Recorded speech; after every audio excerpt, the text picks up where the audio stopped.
consider in education, right? So, or went to school for an hour a day. So now we can categorize them. Why is that important? Couple of reasons. Instructionally, you're not going to give them the same thing that you get a child that is a new arrival to your district that does have a grasp of their home language. You do not put them together. You actually look at the instruction a little differently. What are you going to give those kids? And the answer is not remediation. What do you think the answer is? Excellent. Acceleration. That's right. You're giving them more. You're giving them 2 or 3 years worth of work in 1 year. That's what you have to do. These are older kids, primarily, and they move very, very, very quickly. Our data shows that the kids that actually do well in our system, most of the kids that outperform are former SIFE students, when given the right opportunity, okay? So we have to look at all the socio-emotional. So how you're looking at, as you're planning for September, all these things, these are the tenets, right, around everything, and then we'll get to the nitty-gritty. 3, districts and school engage all English language learners and institute an instruction that is grade appropriate, academically rigorous, and aligned to the Common Core standards. So you may say, but you just said that we may have kids that come in that are sitting in a 9th grade class, right? 15 have only been to school 2nd grade. What's the natural inclination? There's a couple of things that happen with that population. I'm gonna stand next to you guys so you can participate a little. Go ahead. You were gonna say something, yeah? Yeah, I was gonna say, not grade them, to not hold them to a standard and just keep saying no mark, no mark, no mark. Right, so so let's talk about that. So you have this kid, I don't know, let's call him Rob. He's 15, went to school for 2 or 3 years in their home country, comes from a war-torn country. This child comes in, 15. What is the natural inclination? What are some of the things that happen? Yes? Some might be referred to special ed. If I'm 15 and I can't read or write in any language, there's that danger. And just so you know, we have the highest overrepresentation of English language learner in special ed in the nation. We have a problem, a very big problem. Okay, so that automatically, so that may happen. There's also the inclination, some people like to say to these students, well, maybe a GED program would be the right place for you. You're so far behind, inappropriate, right? So what happens with this child? So I've walked into a school where they're giving the child the alphabet, right? They may have to learn them, right? So how do you do that? In a Barney book. I don't know about you, but I may not know how to read and write, but I know what's inappropriate. As a 15-year-old, I know that that's not an appropriate book.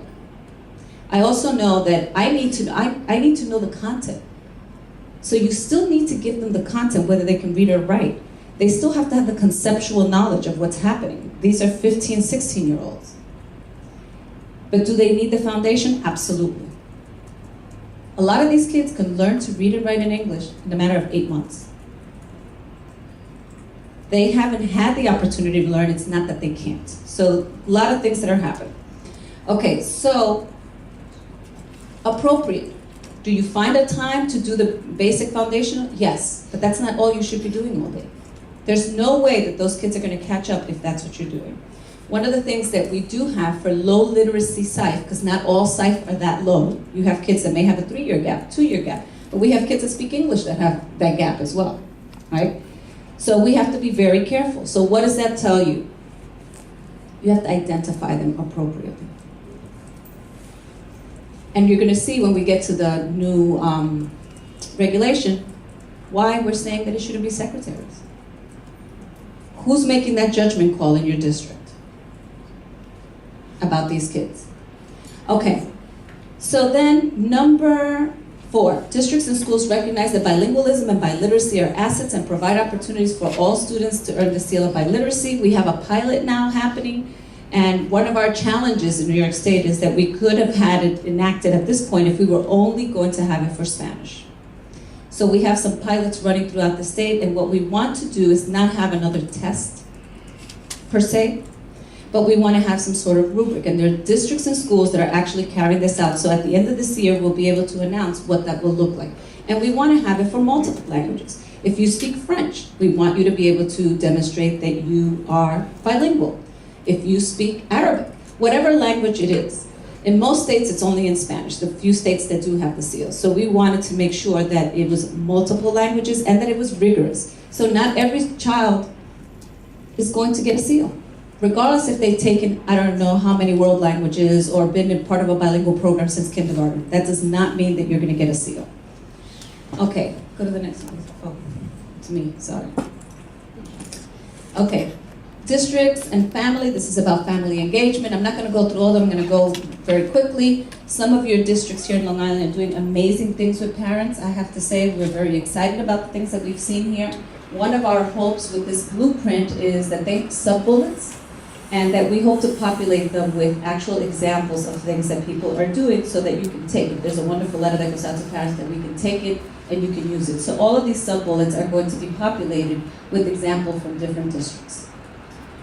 Okay, districts and schools communities leverage the expertise of ESL and teachers to support personnel increasing their professional capacity. So in certain places there was PB happening on the Common Core. ESOL teachers, bilingual teachers, flow teachers were not part of that conversation. How do you use the knowledge that these teachers have to develop everybody's knowledge base? That is extremely important. That you don't have these silos, because everyone is responsible, right? Remember number one, for these kids, but not just these kids, all kids. How could they not benefit? For the first time, we have standards that measure language. These are the experts in language. Okay, so the 7 districts and school community leverage EL's home language and cultural assets and prior knowledge. Just because you don't have a bilingual program doesn't mean that you cannot use their home language. You should be using their home language. It's extremely important. And you leverage what they know. Just because they don't know English doesn't mean that they come to you as an empty vessel. That is not true. Okay, so number 8, districts and schools use diagnostic tools, formative assessment, practice in order to monitor EL's current knowledge as well as their new and home language. So there's a lot of things that you need to be looking at. But you need to know where they are in their home language, if possible. In some languages we can't do that. So one of the things that we will have ready, hopefully by next month, is a tool that you will use. It is created specifically for sight, but I'm not saying this, you can use it. But it'll give you the child's home language, their reading level in their home language. It'll be free, you'll be able to use it, it'll be real-time data. So if you assess a child, you put it in there, you look at the tool, it will say, okay, this child he's currently coming into my 5th grade, he's reading at a 1st grade level in his home language. What does that tell you? What kind of information, even if you don't have a bilingual program? How is that helpful? You know where to start. And it also tells you how big the gap is. Because whatever you struggle with in your home language, you're going to struggle with in English. If you're a poor speller in English, if you go to another country, you're going to be a poor speller in that language. So it is important to know where they are. What's the starting point? It's also important for you to be able to measure their progress, right? So we need to have a benchmark. So a couple of things. In our ESCA waiver, we put forth to the federal government, we don't want our kids tested after being here for a year.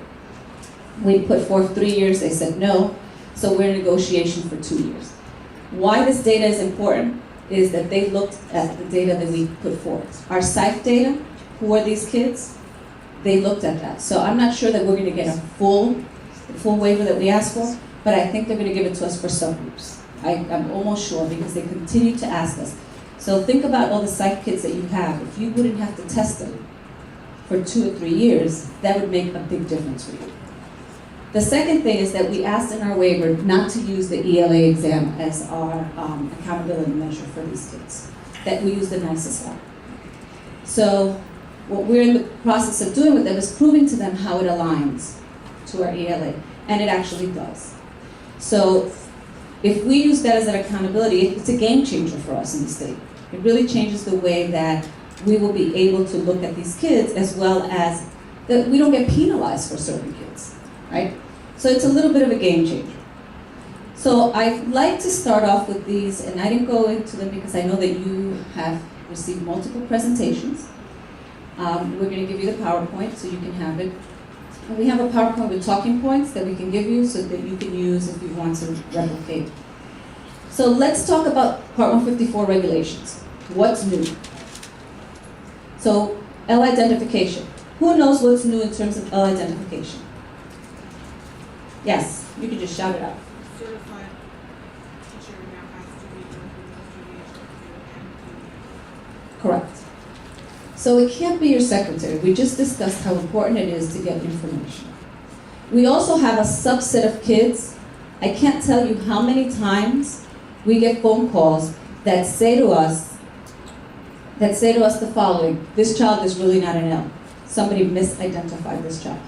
Have you guys ever had that experience? Mm-hmm. And guess what? Is there any way out of that? No. I have to tell you, I keep getting a parent who keeps sending me a kid with an American flag.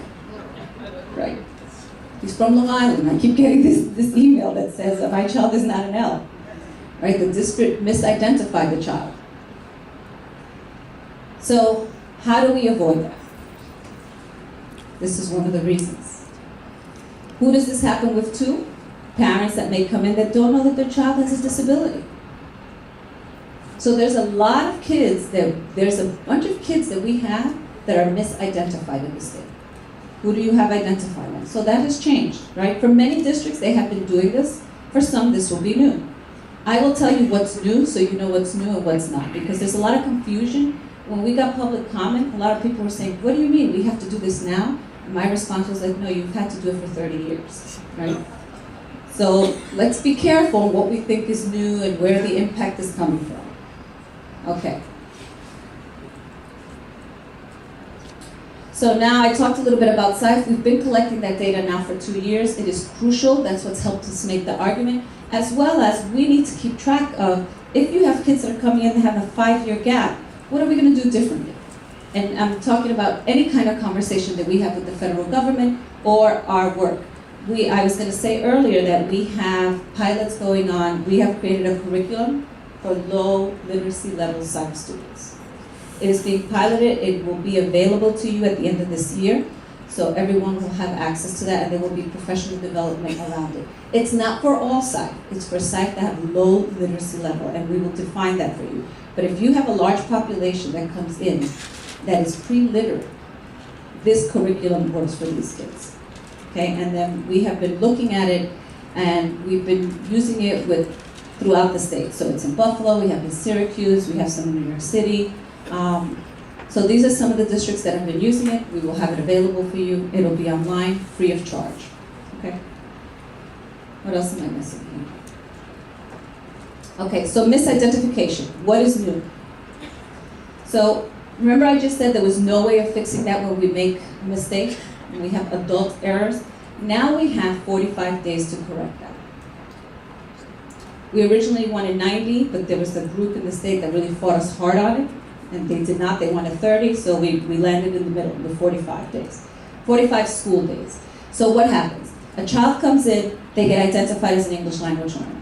They go into the classroom, and then 2 or 3 weeks down the line, the teacher says, oh, wait a minute. This child is not an English language learner. You're gonna